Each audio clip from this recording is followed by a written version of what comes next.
Buen día compañeros, nosotros somos el equipo 16, el cual está conformado por Samantha Noemí Pacheco Robles, Elena Anaí Salcedo Peña, Diana Cecilia Peña López, José Eduardo Torres Pulido, Gabriel Cárdenas Chávez y yo, Atzin Andrea Vázquez Jiménez.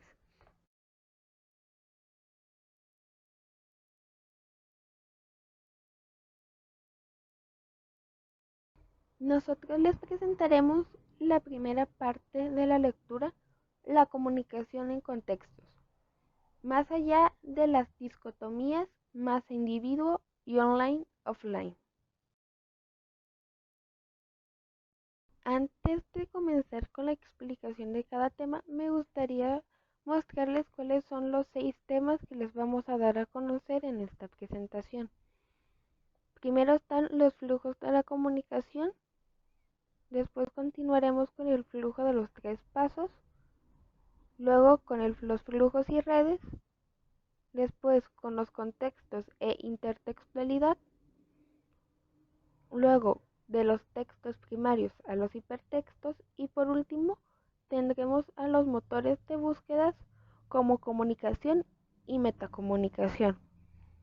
Espero que esta presentación sea de su agrado, así es que sin más que nada comencemos con la pregunta de apertura.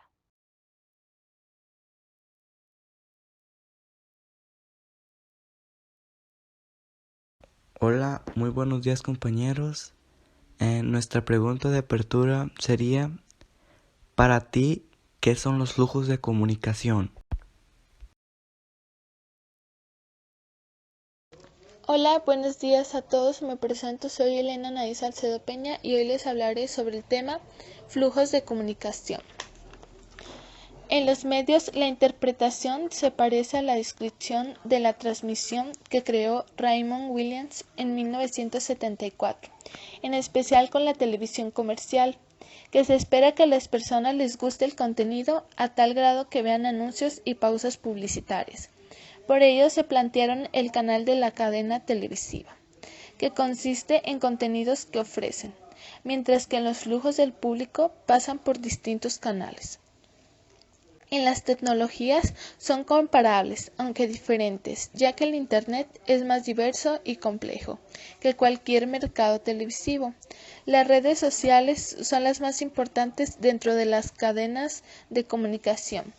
La comunicación consiste en 3 ramas, que son personas, los medios masivos y los medios de red, a través de los contextos geográficos y sociales. Ahora hablaremos sobre los 3 flujos. Uno de ellos es el flujo informativo, que consiste en informar que incluyen las narraciones o los géneros. El contenido puede ser basado en hechos reales o ficticios. A diferencia de los anteriores, en estos flujos las redes digitales componen los flujos de comunicación uno a uno. Después pasamos a los flujos de usuarios. Estos son usuarios en donde se comunican de distintas maneras con otras personas. Estos medios también anticipan el uso de los medios impresos como la radio y la teledifusión.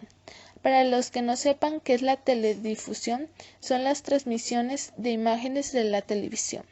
Y por último, pero no por ello menos importante, son los flujos contextuales.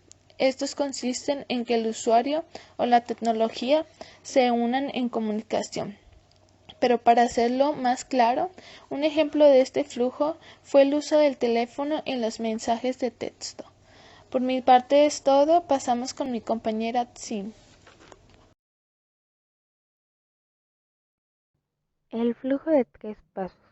En este apartado se mencionan las diferentes maneras de comunicación, además de cómo éstas se relacionan entre sí. Para comenzar, tenemos la comunicación interpersonal, que viene siendo lo que realizamos día con día, que es el comunicarnos con una o un grupo de personas por medio de palabras o acciones no verbales, que vienen siendo los gestos. Estos pueden ser tanto fruncir el ceño como sonreír, mover incluso un poco la nariz. Luego tenemos la comunicación masiva, en la que se abarcan todos los medios de comunicación, ya que por estos se puede dar a conocer una gran cantidad de información, sin convivir directamente con el o los individuos que nos están proporcionando dicha información. Como se puede observar, la relación entre la comunicación masiva y la interpersonal es que ambas dan a conocer información. La diferencia entre estas es que la interpersonal es hablando directamente con la o las personas, y en la masiva no se tiene contacto directo con las personas, ya que hay un medio que no lo permite. Luego tenemos la comunicación social. Este abarca las dos anteriores, ya que este tipo de comunicación más que nada se basa en la investigación, en la cual se discute el gran potencial que llega a tener la comunicación de manera masiva, ya que como se mencionó en el punto anterior, se puede llegar a mucha gente sin necesidad de que todos estemos viéndonos o escuchándonos directamente. Se han realizado diversas investigaciones y debates en los cuales pues se ha mencionado este potencial de muchos a muchos como una nueva fuente de la participación pública en la vida social. Por último, pero no menos importante, cabe mencionar que se han desarrollado varias teorías sobre los nuevos géneros y medios que han empezado a estudiar este apartado que se conoce como el flujo de 3 pasos, reflexionando sobre los flujos de comunicación interpersonal, masiva y social en relación con asuntos clásicos de difusión de la información en la sociedad. Sin más que decir, esto ha sido todo de mi parte.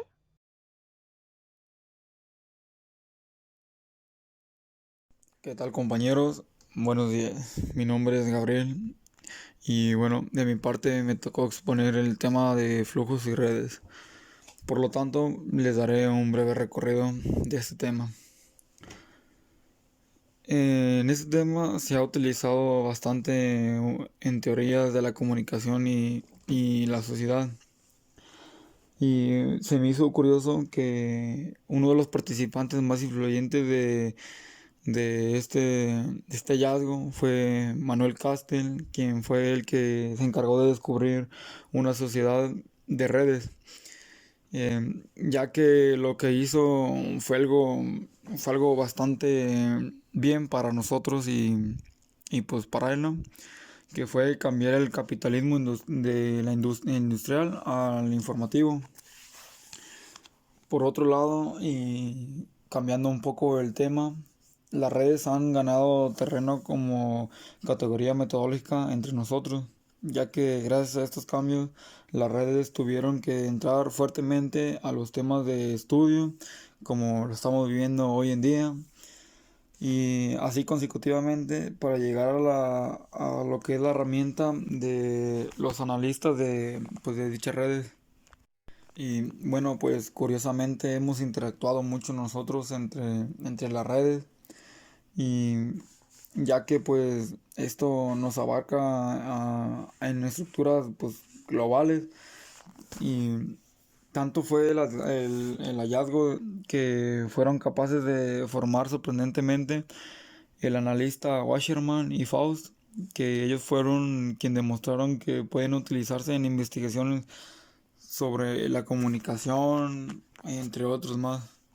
Pero bueno, pues en fin, que dirán, ¿cuál es el propósito realmente de estas redes, no? De compartirnos con nosotros. Bueno, pues en general consisten en compartir recursos, y uno de sus objetivos es hacer que todos los programas, datos y equipos estén disponibles para cualquiera de la red que sea así o que lo esté solicite, ¿no?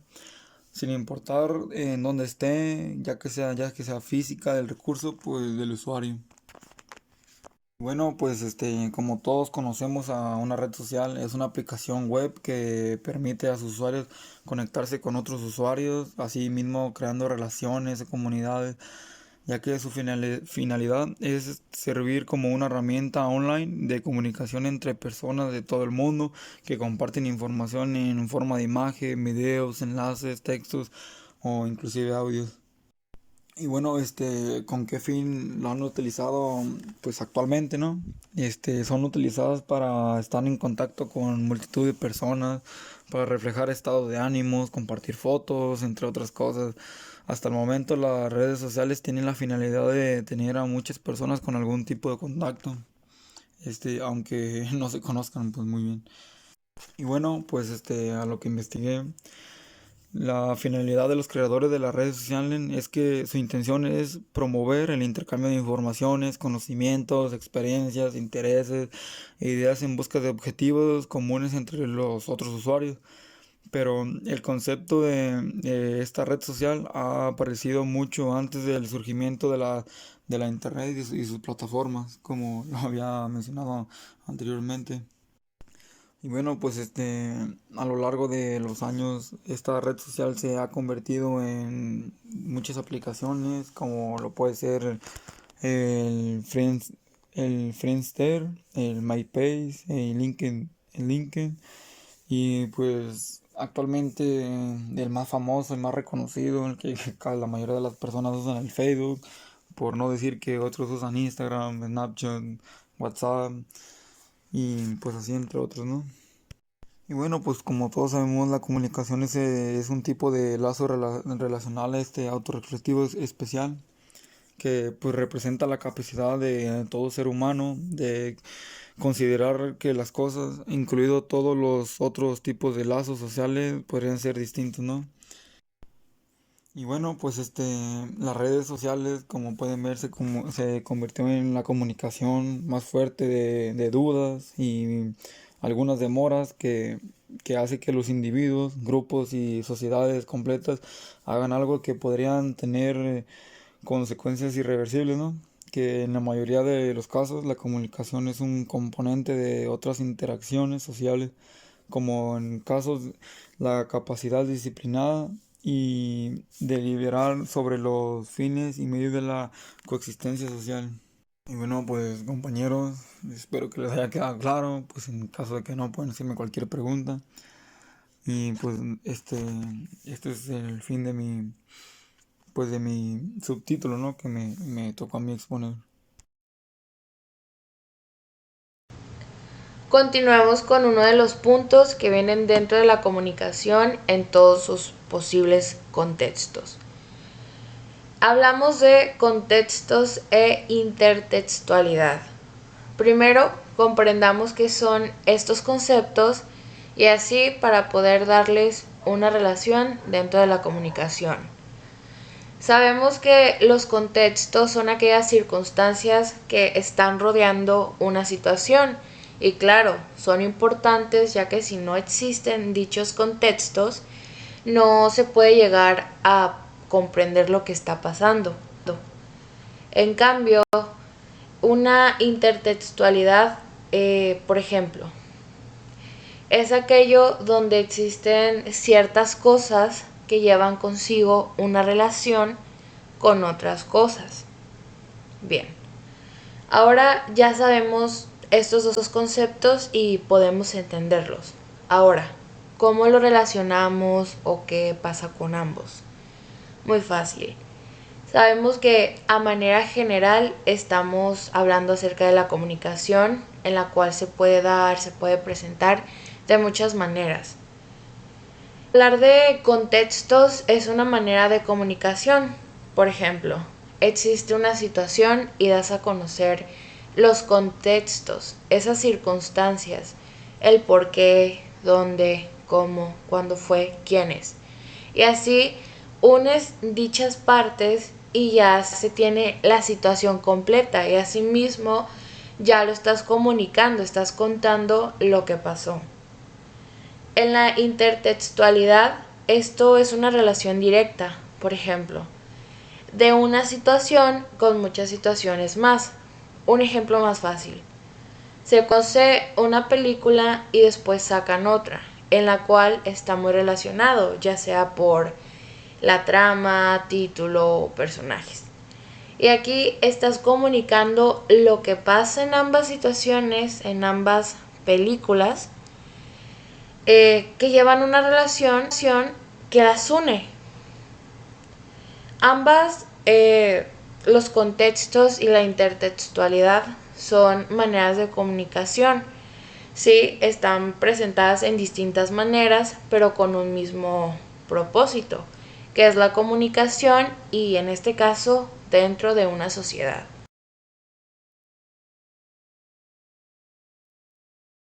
De los textos primarios a los hipertextos. En un importante trabajo, John Fiske distinguió dos aspectos de la intertextualidad, que es horizontal y vertical. La dimensión horizontal se refiere a la concepción tradicional de la intertextualidad en los estudios como la transformación del significado a través del tiempo, tal como se preserva en las metáforas, los personajes y los estilos en las bellas artes como en los medios populares. En cambio, la intertextualidad vertical se enfoca en un sistema mediático donde se divulgan los temas y programas en un marco temporal un poco más breve, que puede ser desde minutos hasta meses. Es importante conocer que en la dimensión vertical se incluyen a los miembros del público, quienes pueden o no responder a los contenidos y debatir entre ellos.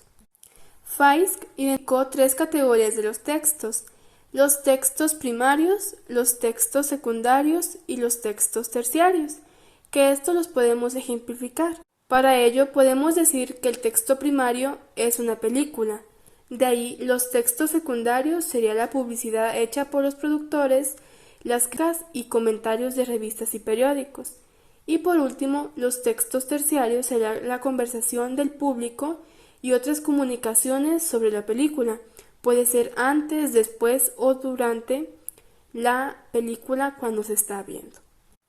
Los espectadores, por medio de la televisión, han formado sus propias consecuencias intertextuales mediante la sección y la combinación de programas, anuncios previos y cortes comerciales de múltiples canales, dentro del flujo de una sesión espectadora dada. La intertextualidad está enfocada en un proceso de comunicación para así poder llegar hasta el público, de diferentes maneras. Desde un inicio, los medios digitales atrajeron el análisis del proceso distribuido mediante los usuarios, quienes interactúan con los textos y a través de los textos. Con las tecnologías, la intertextualidad se convirtió en una serie explícita y operativa de estructuras conocida como la hipertextualidad, que se ejemplifica a los conocidos como hipervínculos, que se conectan entre varios textos mediante computadoras. Los vínculos pueden estar explícitos, recuperables y modificables, lo que podría haberse mantenido en una asociación más o menos aleatoria en la mente del emisor o del receptor. Los hipertextos se pueden organizar y marcar para llevar a cabo proyectos creativos de narración interactiva y con propósitos interactivos de indexación, búsqueda o creación de fragmentos de información. Al igual, los hipermedios mezclan modos visuales, auditivos y alfabéticos de la comunicación. Hasta la fecha, la World Wide Web es el ejemplo más masivo del hipertexto multimodal y su nombre es adecuado para indicar el tejido de textos en una red mundial. Además de sus navegadores e interfaces gráficas, los usuarios de la red dependen de un tipo especial de recurso intertextual que identifican, relacionan y ordenan los textos.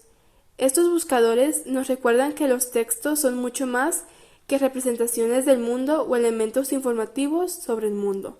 La red es diversas funciones comunicativas. Es un recurso que nos ayuda para las movilizaciones ya sean políticas, de producción o participaciones culturales. Para millones de usuarios cotidianos, la red es un caudal de textos. El siguiente subtema a explicar son los motores de búsqueda como comunicación y metacomunicación. Para ser precisos, lo que se suele denominar como motores de búsqueda o buscadores son los motores de búsqueda de la web para una visión general. Los motores de búsqueda y diversos sistemas digitales de recuperación que posibilitan el acceso a la información en la computadora personal y base de datos independientes. Hoy en día se conocen muchos buscadores que son reconocidos a nivel mundial, pero además de ellos hay una gran variedad de buscadores en la red. Primero, se diferencian por el idioma, ya que en diferentes naciones o regiones pueden tener el mismo servicio, pero en otras no. Y segundo, existe un buen número de buscadores especializados que se enfocan en diferentes áreas de la actividad social, que esto nos puede llevar a encontrar diferentes significados o buscando un tema en específico encontraremos otros temas que se parecen. Los motores de búsqueda web proporcionan un acceso preestructurado a la información relacionada con la vida. Unas cuantas búsquedas básicas podemos encontrar mucha información que nos puede servir en el día a día. Busca y encontrarás, de acuerdo con los términos de búsqueda. Sin embargo, los resultados también dependen de la estructura de los motores de búsqueda y de la habilidad de quienes buscan. Los conocimientos de los usuarios que buscan son parte de la cuestión. Un estudio llegó a la conclusión que los usuarios solo poseen la habilidad básica requeridas para utilizar los motores de búsqueda. Eso se debe a la falla de transparencia de los motores de búsqueda. En cierto sentido, los buscadores abren la red. En otro sentido, los buscadores se cierran en torno a esos elementos especializados de los vínculos informativos y comunicativos. Como la comunicación, la búsqueda termina. El cierre es posible gracias a las metadatos, datos sobre datos. Los metadatos, para decirlo con brevedad, se relacionan con el origen, las características y la trayectoria de cualquier elemento informativo que se considere un dato. Los datos en cuestión documentada son los que son elementos informativos que están disponibles, cuáles se acceden y quién lo hace, en el momento y en qué tipo de foto u ocasión, en qué tipo de combinación, secuencia y contexto de uso. Mientras que los metadatos suelen asociarse con aspectos técnicos y legales del mantenimiento centralizado de un sistema, la administración de los derechos de autor, de la autorización de acceso, los emisores o tanto de los datos como los metadatos se incluyen al principio o a cualquier persona que participe en una comunicación.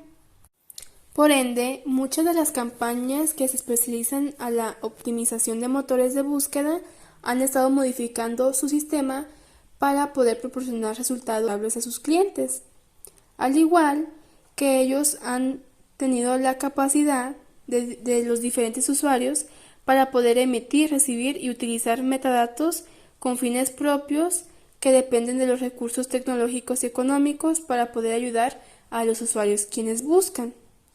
Igual sabemos que los metadatos tienen ancestros funcionales en los medios de primer y segundo nivel, cuyas implicaciones en los medios de tercer nivel son importantes. Nos comunicamos continuamente sobre si nos comunicaremos y cómo nos gustaría comunicarnos con otros. No podemos no metacomunicarnos.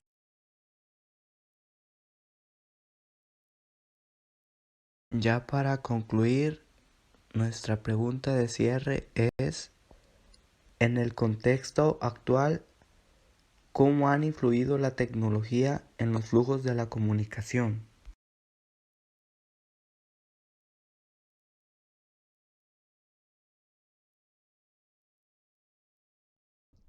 Bueno, compañeros, para concluir con nuestra presentación, realizaré una pequeña conclusión de cada tema, para que no sea complicado el entenderlos. Los flujos de la comunicación. La comunicación se da por diversos medios, pero los más importantes hoy en día son la televisión y el Internet, dado a que con estos medios son los que estamos más en contacto, por lo cual se nos puede proporcionar una mayor cantidad de información. Además de que esta información se puede examinar por medio de los flujos de información, de contactos o contextual. Luego tenemos el flujo de 3 pasos, en el cual se puede observar 3 diferentes maneras de comunicación y cómo éstas se relacionan entre sí. Estas son la interpersonal, en la cual se da a conocer información cuando hablamos con una o un grupo de personas de manera directa. La masiva, en la cual también se da a conocer información, pero utilizando los medios de comunicación, por lo cual no tenemos un contacto directo con la o las personas que nos están proporcionando dicha información. Y por último tenemos la social, en la cual se realiza un análisis del gran potencial que tiene la comunicación hoy en día, ya que el alcance que puede llegar a tener es impresionante. Luego tenemos el tema de flujos y redes. En la comunicación contamos con las redes que nos sirven como herramientas para facilitarnos el mantenernos comunicados con las demás personas.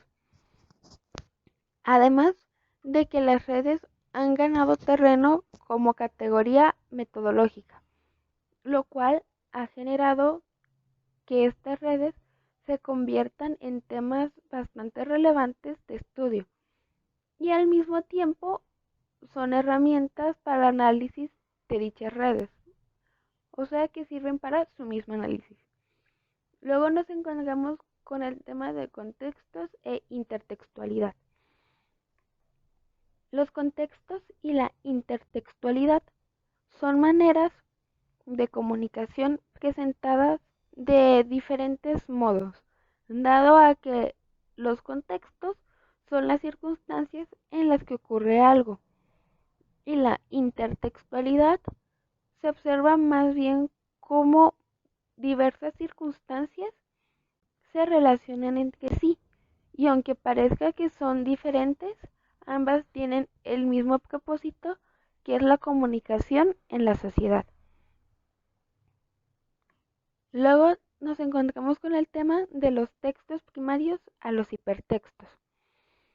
En este apartado se nos da a conocer la manera en cómo se tienen dos aspectos de la intertextualidad, en la cual se pueden observar la forma horizontal, que es la manera más tradicional de ver la intertextualidad al pasar del tiempo, mientras que en la forma vertical se observa cómo se divulga información en un marco de tiempo determinado. Y por último, pero no menos importante, nos encontramos con el tema de los motores de búsqueda como comunicación y metacomunicación. Los motores de búsqueda son herramientas las cuales facilitan el acceso a la información y dependiendo la habilidad que el usuario tenga, será la cantidad y calidad de información que encontrará. Pero estos motores no son del todo transparentes, ya que se cierran en base a ciertos elementos que están relacionados con los vínculos informáticos y comunicativos. Bueno, esto ha sido todo de nuestra parte.